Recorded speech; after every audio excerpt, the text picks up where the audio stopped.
to Jacket Talk on LEB TV. Welcome to Buzz Cuts in downtown Lebanon for this week's edition of Jacket Talk. It's brought to you by Mercy, by Jacket Nation Sports, Mid-Missouri Bank, and by Ginger Wellness. Kevin Stubblefield at Buzz Cuts in downtown Lebanon, and we're joined today by Lebanon golf coach Trey Overstreet. Man, it's golf weather this week, isn't it? It's been amazing this week. We paid for it a little last week, but wow, awesome out there right now.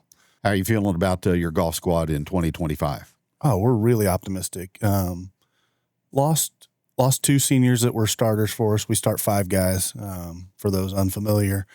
Lost two senior starters last year, Corey Huff and Kanan Roark, but replaced them with, there's four guys kind of battling for two spots. But the top three, I think, are genuinely as good as anybody in the area and potentially the state.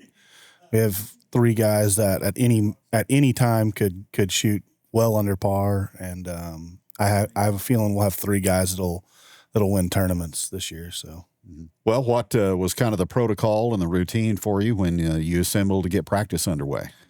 Oh gosh, we kind of pride ourselves on not being a country club team in a country club sport, and Coach Christian's kind of pushed pretty hard for us to not be a cut sport, and I agree with him that we aren't in Lebanon, but we are also one of the few teams that doesn't own the facility they use.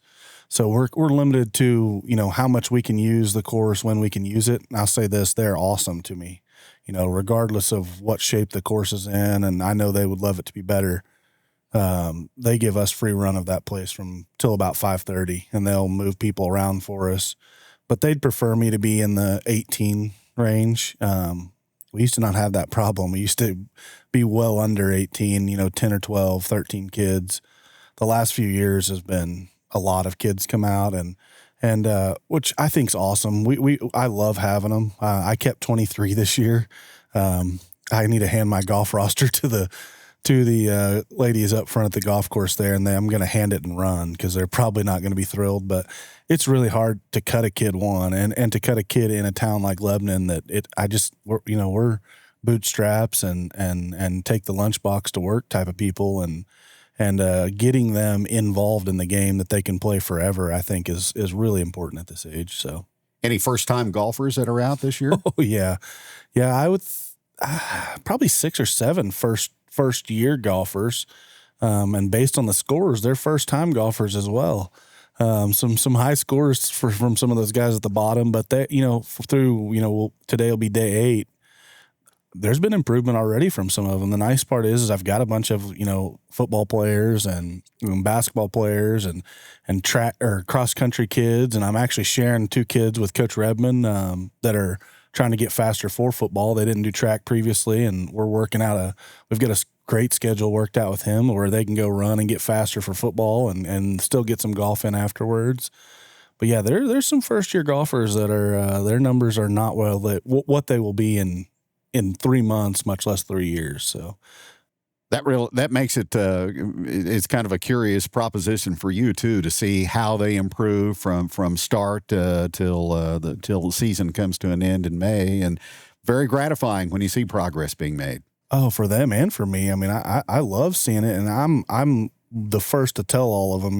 We'll have our parent meeting next Tuesday, and I'm going to tell the parents. I've got kids like Ethan Mustard and Titan Haney and Jacob Clark, whose swings are better than mine. I mean, I'm better than I could even hope to be at any point in my life. So the way I talk to them is more, mental, the approach on the game, what we're going to do, club selection, where we can miss and not get ourselves in trouble.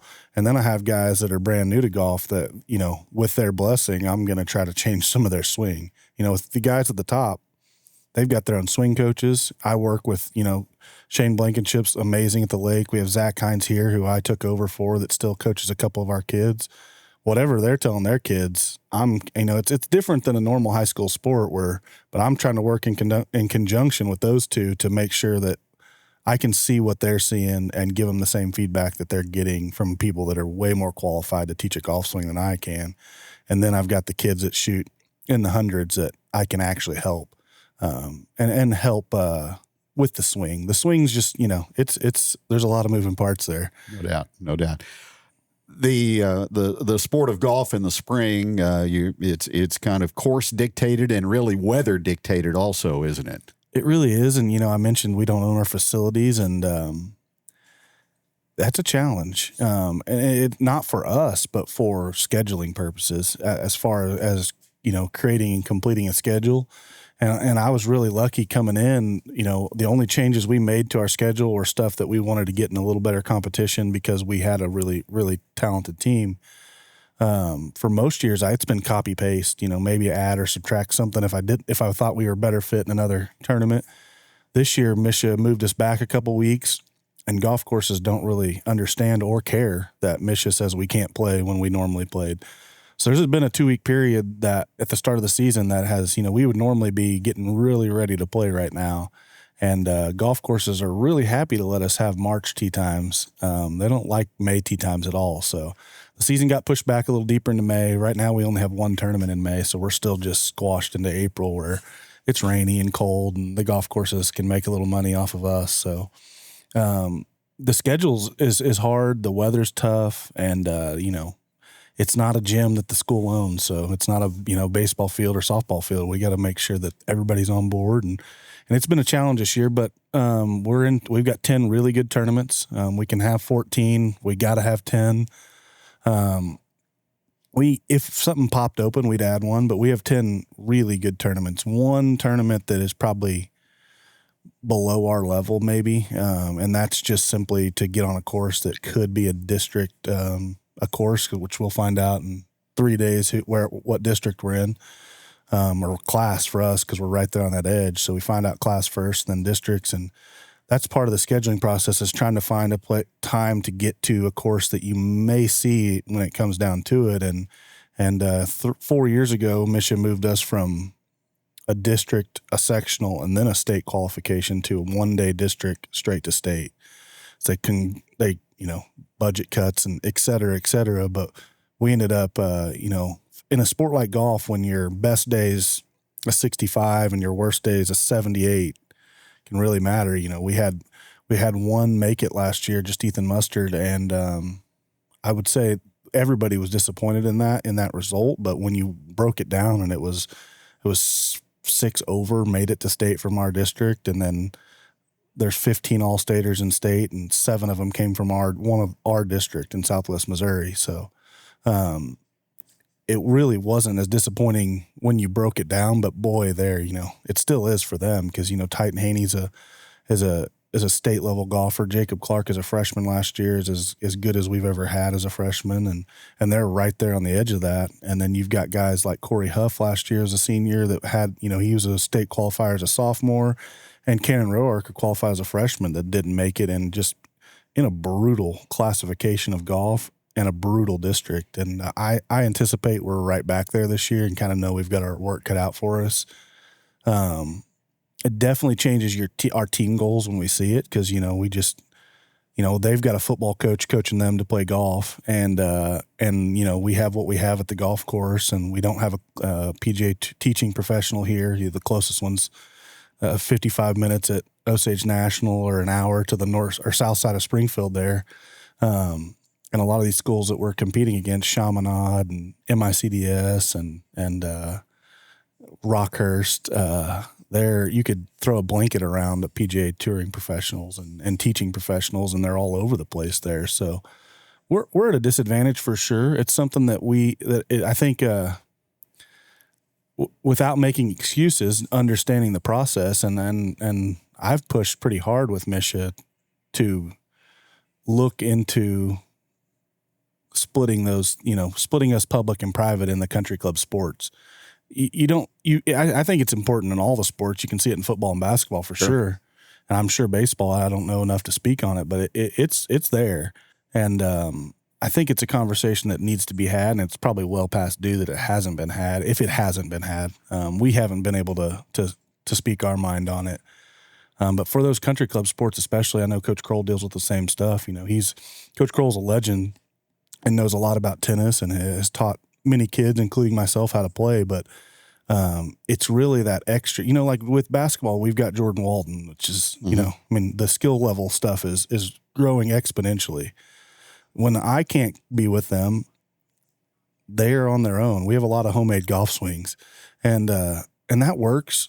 I think at class 2 and 3, I have 3 kids that would be the favorite to win state, and all the way to class 4. I mean, we beat a really good Rolla team as many times as they beat us last year, and they go finish second in class 4 and have about 40 more kids than us. So that's heartbreaking for the kids, because we're back-to-back years where undoubtedly we come home with a team trophy if we have 30 less kids. Actually, 2 years ago it was 6 less kids. We'd have been in class 4, and it stinks, but it is what it is. So we got to strap back up and grab the lunch bell and go to work. And my top 3 are, regardless of level, all capable of adding their name to the wall at the end of the year. And that's a goal. We have a rich history of golf here in Lebanon with the McBride family, and then Cooper Hess and Trent Titus and so on down the line. And, Mark's got 2 Missouri amateurs to his name, and Mitch Mather's got a Missouri amateur to his name. And that's names like Tom Watson and, Ross Steelman from Rockbridge that have won those things. And we have a rich history, but it is it's really, really tough to win at the highest levels of spring golf. And when you look at our board, you see the 3 McBrides. Tim did a heck of a job with those 3 boys. And then, a massive gap, men's or women's, and then a couple girls fall in there from Carrie Speaker all the way back to a 3-time state champion. And then it's thin. And then we got Ethan, his freshman year was all-state, sophomore year was all-state, and then qualified last year and missed by 2 or 3 strokes. But Jacob and Titan are right there. I mean, absolutely right there. And with a good day at districts and then 2 good days at state, right, add the name to the wall, and that's the ultimate goal for those kids. You mentioned your top 3. Who else pushing to be in the top flight for you? Realistically, Levi Collins, Trustin Cox, Lucas Tyree, and Noah Thornhill. So 2 juniors and 2 seniors are going to battle it out for those last 2 spots. And as of right now, I kind of see I can see myself rotating the lineup a little bit. Once we get closer to districts, I'd like it to be pretty solidified, and they may run away from each other, but we keep track of every hole they play basically from now or from last Monday until that first match, and then on through the matches as they play. And it's really close. Like it's going to be hard. And the nice thing about my job versus Coach Toombs' job is I don't have to decipher who's better at golf. The number is the number. They're playing the same golf course at the same time. You get breaks that other people wouldn't get, and you get bounces, but you're at the start of the day, you're on the same course at the same time, playing the same holes. So, makes my job pretty easy, but it's going to be really, really close on them. Mm-hmm. Well, and you said no cut this year for you as far as squad is concerned. I did make a few kids practice squad only and just kind of gave them a couple days so the golf course didn't boot us completely out of there. But I've got 23 awesome kids and 3 freshmen out, 2 of them that are phenomenal, really, really good. Not quite where Jake and Ethan and Titan were as freshmen, but there, and they're taking the time in the off season to put extra work in away from being serious contenders next year as we lose two and probably 4 really, really valuable seniors. So back to preseason practice, when you can't get on the course due to weather, what do you do inside? Well, previously we've been at a massive disadvantage because we don't have any place in our school that we can go inside. My nephew was on the team the last 4 years, and my brother built a little indoor simulator for us. And we used that for 3 years, and it did good for us. It was a little homemade, and we did the best we could out there. We were limited on space and stuff, but then just down the street from here, the True Golf Swing, or True Golf, I think it's True Golf Swing's the official name. Hopefully I didn't butcher that for them. But they put in, we're about a month and a half into that, and we just got a deal done with them where they gave us a great rate, and I can take 5 kids in at a time and work with them, and I get 2 hours a day up, with them. If it's nice out, we don't end up using it, but we've used it quite a bit where we didn't get True Swing Golf LLC. I butchered that bad. Sorry, Dan. But they've been absolutely awesome to us. And I've told Dan a few times that I was shocked when I walked in. You know, they did the first Friday last month, kind of their sneak preview. And I walked in kind of anticipating a Lebanon golf thing to be kind of a little janky, and it is awesome. I mean, it is the numbers we get out of it. They've got a really nice. They've got hardware that's phenomenal, and the software is top state of the art. 2 really good bays, and we've used it a ton already. And it opened pretty late in our off-season window. So next year's off-season, during basketball season, we'll be able to really, really improve. Mm-hmm. So that's super exciting. Eventually down the line, as new building opens and there's some spaces that get maybe left alone, and maybe we can do something of our own. But right now we're just kind of get in where we can fit in, and a lot of putting practice on those old days. We'd be in the clubhouse setting random holes up throughout the clubhouse and driving them nuts, I'm sure. So it's been really good to have that option for us. Central Ozark Conference compared to the Ozark Conference, is that a big difference when it comes to golf? Yes, it is. It's pretty similar to everything else. We won the Ozark Conference last year. And Jacob, who you'll get to talk to, which will be a treat for everybody, I'm sure, here in a little bit, as a freshman, won at the individual. So that was the first time that we'd had an individual winner since I think Cooper Hess and Trent Titus tied in 2017, and the team won it in 2018. I may have those dates backwards, but the first time we'd won the conference or had a winner since then, and then before that had been a while as well. So that was super exciting. And, we move over there, and basically our district is kind of that conference.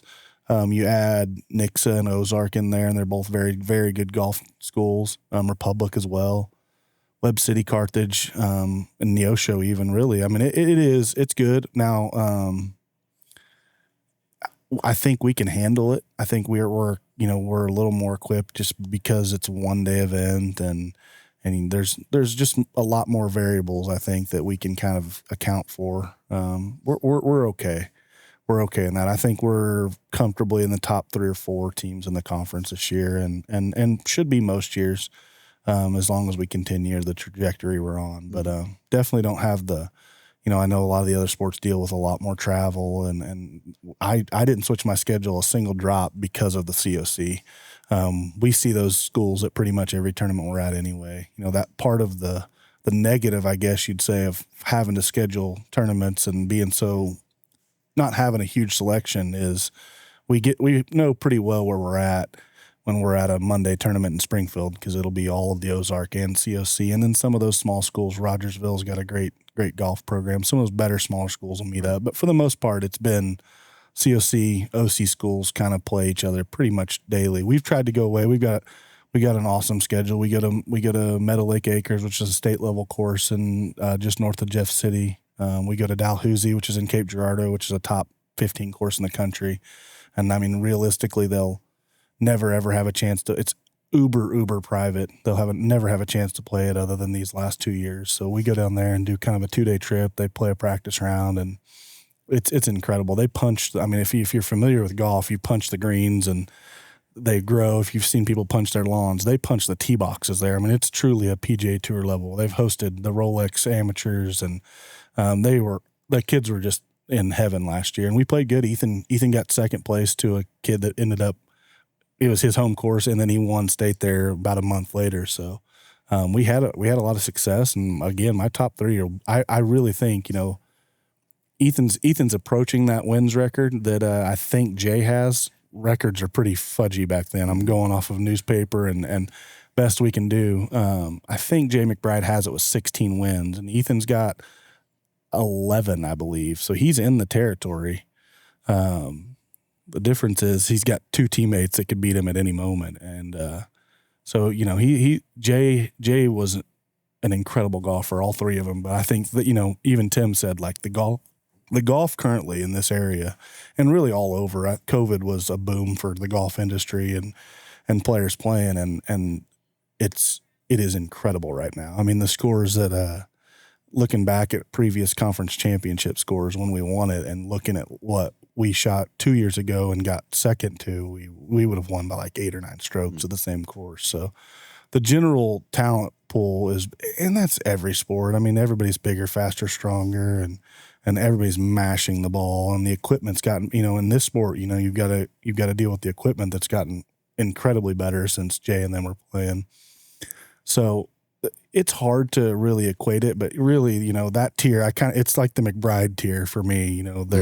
You've got the 3 McBride boys, you've got Mitch, Cooper, and Trent, and then Ethan's got a year to kind of establish himself there, and then Titan and Jake the same, and I really do think that they're all right there in that range. But the wins are kind of what separates you in golf, which is funny because there's 144 people out there and one dude wins it. It's not we don't split it up divisions, or, when we're at a tournament, there's 140 kids and 4 kids per tee box, and whoever comes out and has the best day for a 15-year-old is it can change on the daily for sure. Mm-hmm.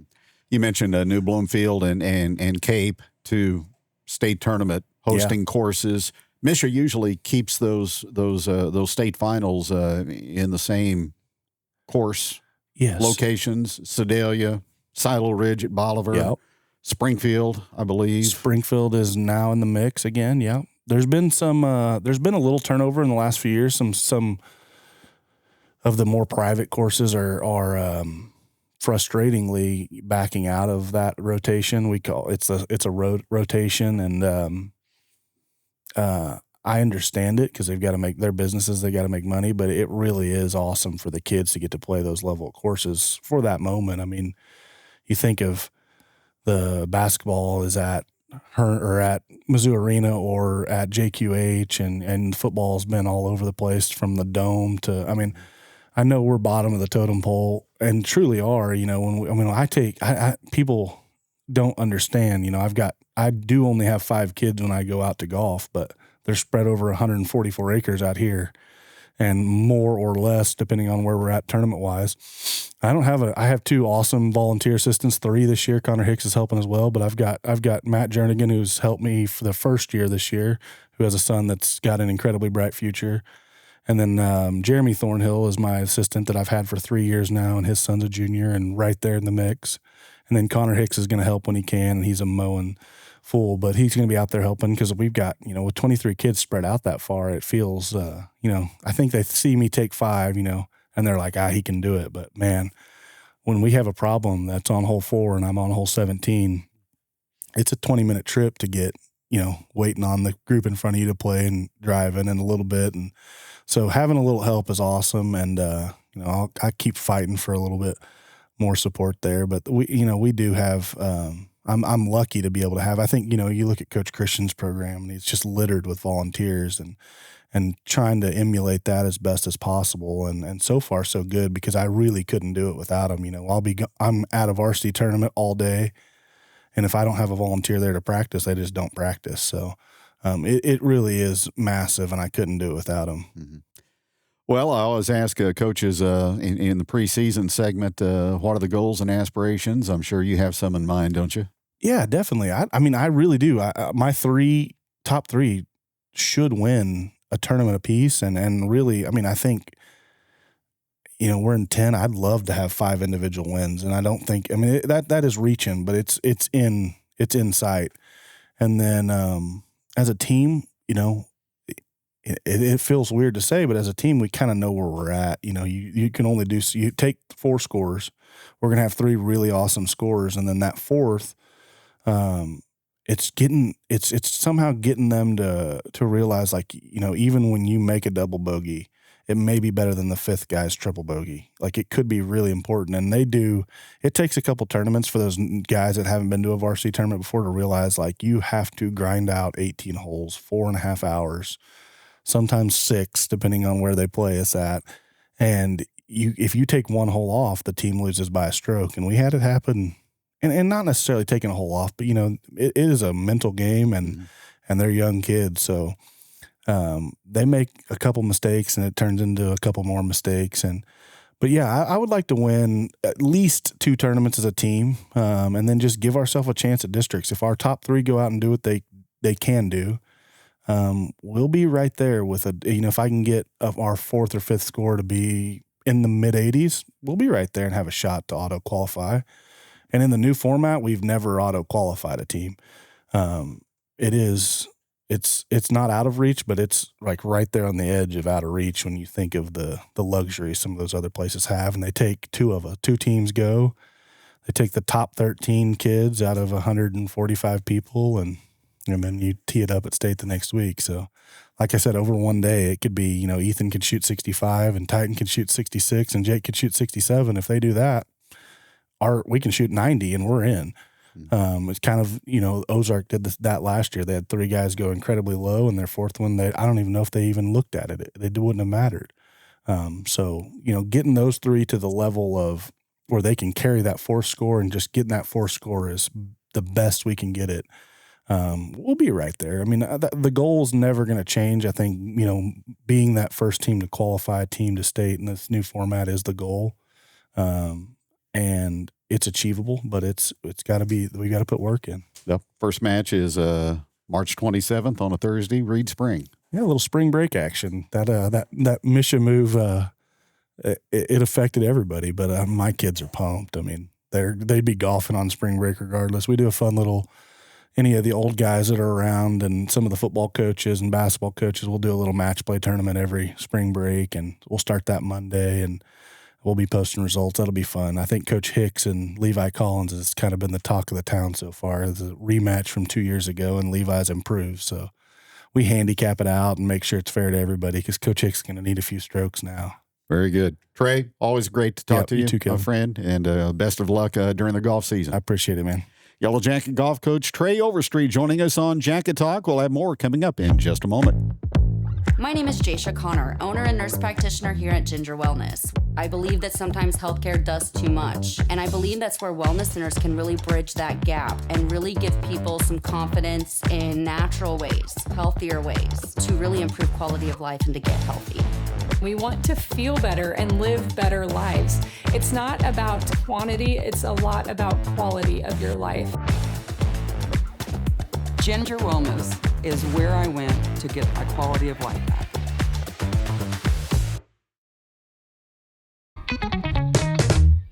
I'm Monty Hayes, Community President at Mid-Missouri Bank in Lebanon. We have the best products and services with friendly faces you know as your neighbors. Our financial experts and community leaders live, work, and play where you do. In a world that is constantly changing, we have the technology and security to allow you to bank from anywhere. Our lobby and drive-thru is open 6 days a week at 278 North Jefferson, or visit us online at openaccounts.midmobank.com.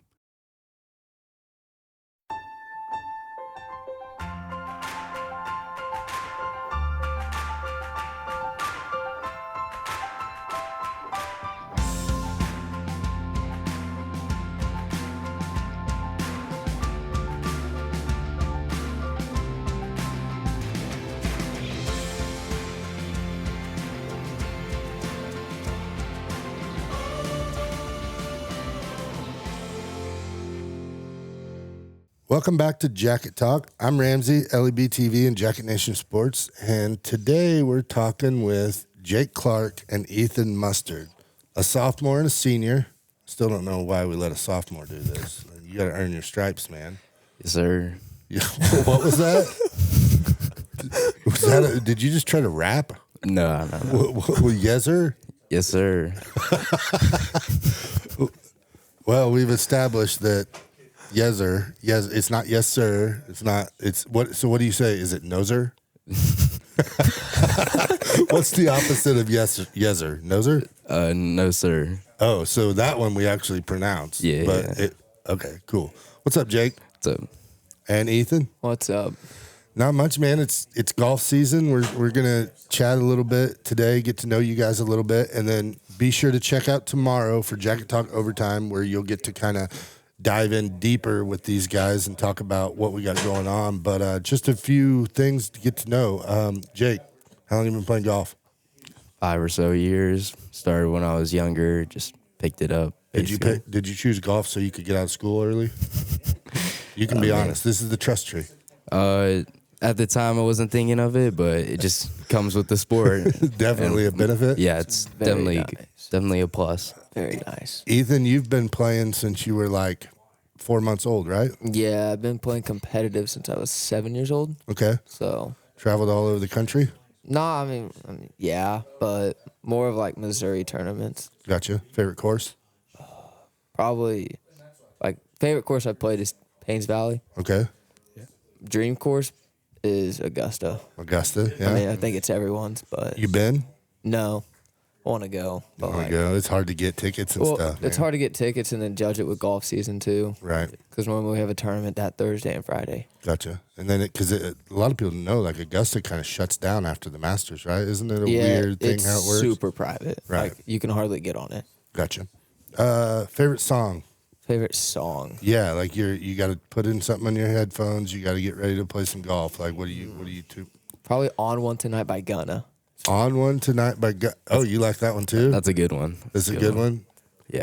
Is it explicit or clean or both? It's explicit. yeah. Is it, okay. But favorite country songs probably like Seven Summers, any Morgan Wallen. You're a Morgan fan? Yeah. Okay, cool. New album's coming out here before too long, I think. Yeah. Or did drop or something. He dropped a couple singles here and there. Gotcha. Ready for the new album. Hopefully it's good.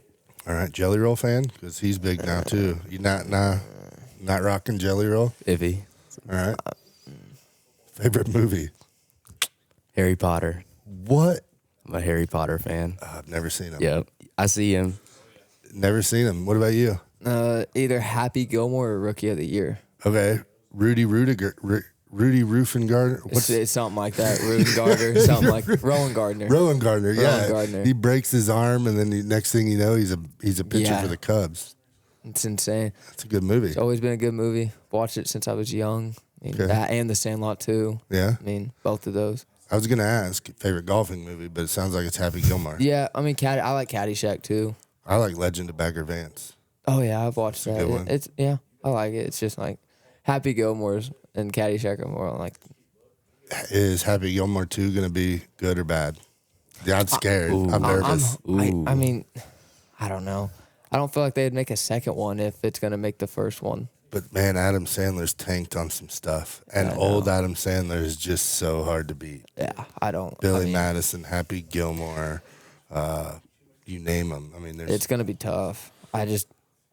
It better be better Right? than the first one. Like that's mid late July, so Something it's like- it's something over to the do. summer, It's so- in that time when it's just there's nothing going on. Hopefully, it's Netflix, so you'll be able to watch it the day it comes out. Super weird though in the summer. Yeah, I don't know. I think it'll be good. I have faith that it'll be good. Oh yeah, I think it's gonna be fine. It'll just, I mean, don't know if it's gonna be better than the first one though.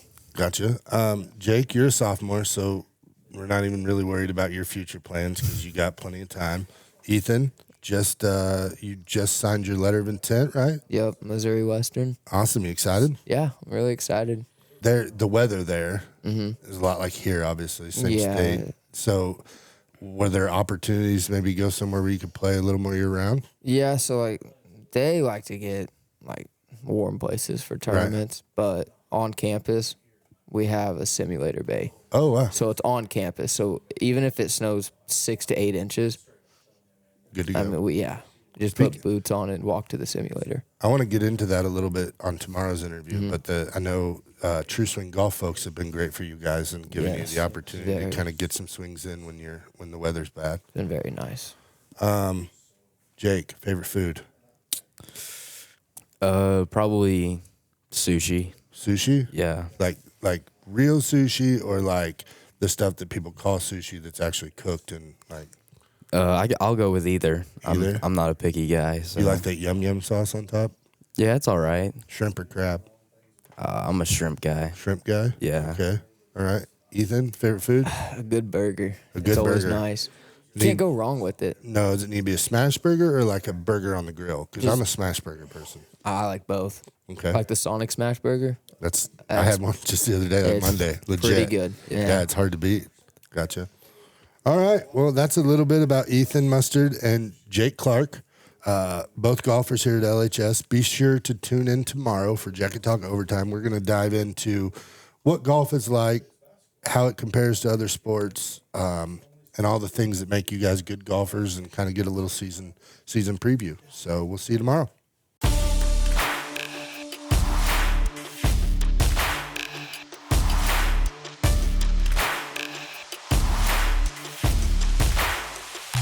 Welcome to Jacket Talk on LEB TV.